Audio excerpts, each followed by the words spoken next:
Hey all, Hipper here. Today we are taking out the Atago and it's been a while. I'm using my agile build, Mikawa with Azure Lane Baltimore and Tesla. I have Tesla on because he helps with the turret traverse, which of course is quite slow on the Japanese cruisers. It always helps to have her on the ship. On the ship itself I also have turret traverse here to help me even more, and then I have rudder and rudder again. And I have the improved reload here. What you can't turn your turrets in time to get with this build here, you can turn the whole ship to help your turrets, and that's really pretty much the gimmick with Atago. If you have a slow rudder, it's you can't really react fast, and if you have a fast rudder and fast turret traverse, you can obviously get those sights on the enemies when you need them to, and you don't have to wait for ages for your turrets to turn around and actually be useful. I'm gonna start this battle off here with a classic Atago maneuver, and you can do it in any cruiser that can turn fast, and I call it the fake turn. I don't know if it has a name, but it's pretty much just bait everyone with your broadside. And then when they fire, you use your fast rudder, and you should be able to dodge most shots like we're doing here. Of course, I'm sure you've noticed we took a nasty hit, and that will happen. That's just the way of it. But what you get out of this is that every battleship on this flank here are giving away their position, and they're all firing. So all of them are pretty much helpless for about 30 seconds. And if you have a good team, they can really make something nice out of a situation like this. Some teams just don't get it and don't know what's going on, and you'll end up getting chased like a fox all over the map. So it kind of depends on your team in many cases how well you're going to do. And see, in this case here, they're actually doing quite alright. At least the destroyer it's got a lot of torpedoes out, and I also got 2 hits already. So that's why I'm just going to cross in here again, and then see if I can't, get a few more shots out of these guys here. Because then they're shooting at me and not my team. And usually that is a pretty good thing. Because I know I can survive. I'm not really too worried. And while they're preoccupied with me, they're showing broadside to my whole team over here, so they're just going to get absolutely annihilated. Yeah, it works really well, especially on this map here, as you saw in the beginning. Just get out there, show your broadside, bait some shells, and see what happens, basically. Now, Atago is not a very good destroyer hunter, at least not early on in the battles, simply because it's so hard for this ship to push in if the destroyer is defended. Like if there's battleships or anything else around, you'll have to take care of those first. And wow, what happened there? I didn't notice that before, but that looked pretty cool actually. I'm changing flanks now. I'm going to put a bit of pressure on these guys over here because they are pushing very aggressively, and they are doing a bit better than the flank I started at. I mean, that flank is pretty well defended. You can see there's 3 ships and we have a destroyer over there, so I'm not too worried about that, although we don't have the cap. But that's just a matter of time. We can always take that.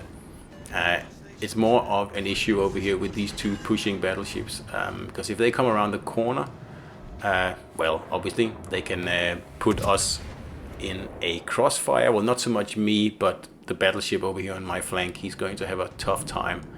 So that's why I have switched my focus from that flank to this flank, to try to push these guys back, and of course also try to reset them and try to make them really fight for that cap there. Because obviously I don't want them to take it. So I was lucky to get 2 resets there, meaning that it'll take a little bit longer for them to actually take the cap. They're all on fire as well, so I'm kind of hoping that they'll retreat, because I do have quite a good amount of battleships out here. The battleships are quite far away from the action, I might add, meaning that it's really hard for me to push in because I will be the ship focused then. And Atago can take on a few battleships, that's not a problem, but they should be at around 14 to 12 kilometers. And these two here, although they're not very accurate battleships and they're only tier 6, it's still a little bit too risky to take them on here, because they are in a pretty good defensive position there. See, I'm trying to torp them from the other side when I came around, but I don't have the range to do it. But anyway, we get the Scharnhorst down, and that means there's only the Nice left. So that means, well, that should be easy enough for these two guys to take care of, so I can move back to the other flank again. So here I get distracted in a minute because someone starts to actually cap our home cap here, the B cap, and I will admit it takes me a bit by surprise, and still to this day I'm not really sure where this destroyer is, because I'm just assuming that, oh okay, he's gone up the middle channel, so we'll just chase him back down the middle channel and probably give him a very nasty experience once he's in that narrow channel where it's very hard to move around. But now that I'm looking at it, he must be over there somewhere where the Nice is. The Nice are now. But as it is in the battle now, I have no way of knowing where he is. So an educated guess is that he's gone up the middle of the map. So I'm hoping to spot him at any minute now, because obviously I'm in the cap and I'm defending it. But as you can see, the cap is not contested anymore, so the destroyer has left. And I guess he could have actually gone up the middle and he's just running away now and just staying outside of my spotting range. I don't know. I really don't know. So that's why I'm also a little bit puzzled here. I think surely he should be spotted now. Again, I have my sonar on, no torpedoes, and I am a bit... that's weird, what's going on here? So now I am not spotted anymore, and I realize, oh okay, well he must have either gone around the corner down there or he wasn't in the middle channel at all. So I wasted a bit of precious time here chasing a ghost that turns out not actually to be in the spot where I thought he would be. And as you can see, the red guys have all the caps, but we are actually doing well on ships now. They do have a destroyer left, but that destroyer doesn't really seem to be that much of a problem. I'm a bit surprised he didn't shoot torpedoes at me before, because that would have been a pretty easy target, because I was pretty sure that he was hiding down here in the channel. So he would probably get 1 or 2 hits on me if he had fired at me from my broadside, which he could have. But I guess his torps were on cooldown, or who knows what's going on there. But as you can see, the guys over at D have actually taken that cap now, so it's perfect. We have the points going the right way. So I'm going to head over here to the A cap and see if I can get rid of this destroyer here once and for all. If I knew he was over here on this flank in the beginning, I would have gone over here. But like I said, I misjudged the situation and thought he was in the middle channel.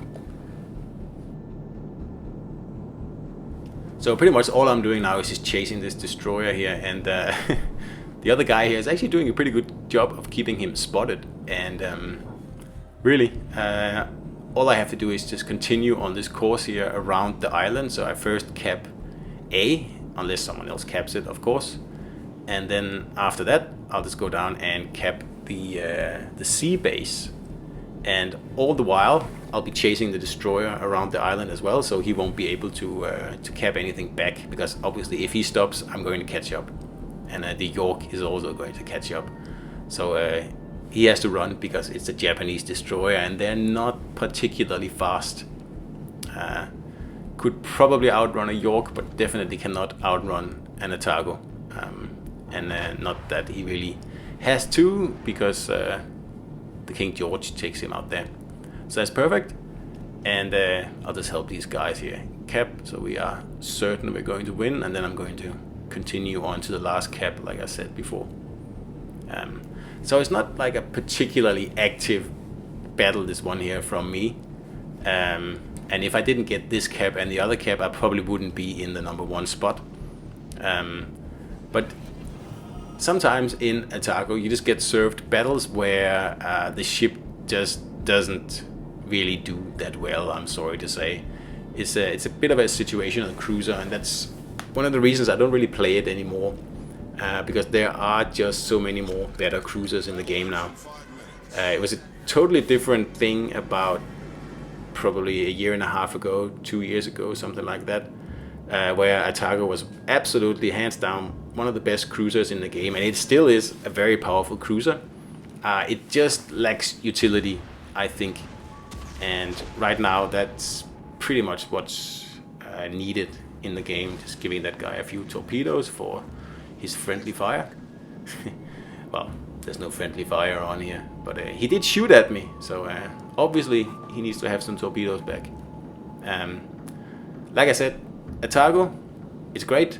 It is a bit situational, and it always has been, but there was never any other real like alternatives. But obviously these days the game is full of alternatives. Obviously I still love the ship because I have nearly 2,500 battles in Atago, and if you'd asked me 1.5 years ago what the best cruiser in the game was, I would probably be saying either Atago or Charles Martel, because they're both good. They have like different roles, but they're both very good. Of course, these days it's a very different matter. If you ask me today what the best tier 7 cruiser is, I would say Edinburgh, followed by Hipper, which is quite different from what I would say have said about a year ago. I can promise you that. I never thought I would say that Edinburgh is the best cruiser, but at the moment I really think it is, especially among the Tech 3 cruisers. I don't think there's anything better, really. Hipper and Edinburgh, they're both free, they're both Tech 3 cruisers, anyone can get them. You don't have to pay for a premium ship. And of course the premium ships are also good. They're just different. Not so much my kind of cruisers, like the really powerful premiums like Ochakov and Wichita. I like Wichita, but that ship again has also kind of fallen out of favor with me. I don't really play it anymore because it's just not that much fun, to be honest. It doesn't have torpedoes really, and that's what I like. As you'll see here, where we finish off this Vanguard here with a very nice, very classic Atago torpedo attack. So just like we did the first fake turn, classic Atago in this battle here, this is also a classic Atago torpedo finishing move. Just wait for the battleship to fire and then turn and fire both banks of torpedoes right at him. So that was an Atago battle, and I hope you enjoyed it, guys, and I'll see you out there.